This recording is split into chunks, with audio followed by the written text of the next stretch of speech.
नमस्ते। रेडियो भारती का पॉडकास्ट सुन रहे हैं आप। दिन भर की खबरें मैं लेकर आया हूं अग्र प्रताप सिंह। पहले सुनते हैं देश दुनिया का हाल समाचार। राष्ट्रीय समाचार। वीडियोकॉन समूह ऋण मामला। बॉम्बे एचसी ने चंदा और दीपक कोचर की गिरफ्तारी को अवैध बताया और रिहा करने का आदेश दिया।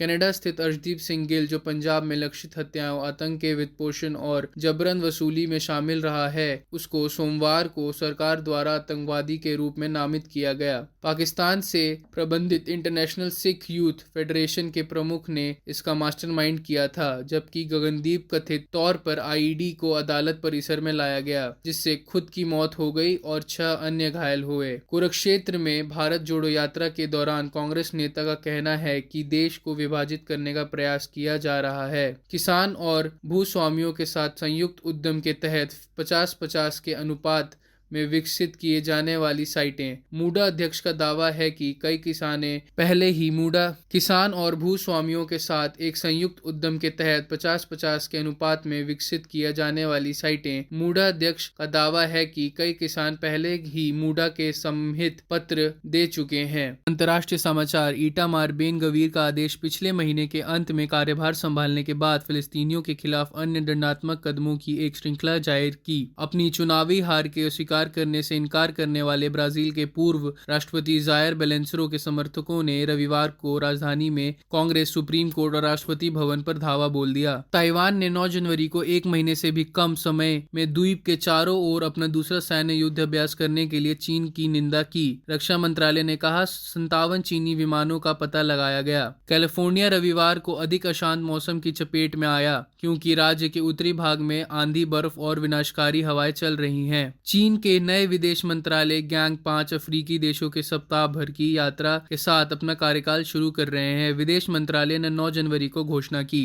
खेल समाचार। सूत्रों के मुताबिक बीसीसीआई चाहता है कि 2024 में वेस्टइंडीज और अमेरिका में होने वाले टी20 विश्व कप के लिए हार्दिक के नेतृत्व में एक युवा टीम तैयार की जाए। नवंबर में बाइजू ने बीसीसीआई को सूचित किया है वो भारतीय क्रिकेट टीम के जर्सी का प्रायोजक के रूप से बाहर निकलना चाहता है, लेकिन बोर्ड ने कंपनी को कम से कम मार्च 2023 तक जारी रखने के लिए कहा। जसप्रीत बुमराह की पीठ के निचले हिस्से में स्ट्रेस फ्रैक्चर से पूरी तरह उबरने के में नाकाम रहने के बाद उनकी वापसी में और देरी हुई। मेसी अर्जेंटीना के विश्व कप जीतने के बाद पीएसजी परीक्षण में लौट आए, जबकि रोनाल्डो ही अल नस्ल में शामिल हुए। 2025 तक कथित तौर पर $200 मिलियन से अधिक के अनुबंध पर सहमत। ऑस्ट्रेलिया, जिसने यहां दक्षिण अफ्रीका पर 2-0 से टेस्ट श्रृंखला जीती, वहां 9 फरवरी से नागपुर में शुरू होने वाले 4 मैचों की बॉर्डर गावस्कर श्रृंखला के लिए तैयार है। मौसम पूर्वानुमान। दिल्ली में आज का तापमान 18 डिग्री सेल्सियस है। दिन का अधिकतम तापमान 15 डिग्री सेल्सियस जबकि न्यूनतम तापमान 5 डिग्री सेल्सियस रहने का अनुमान है।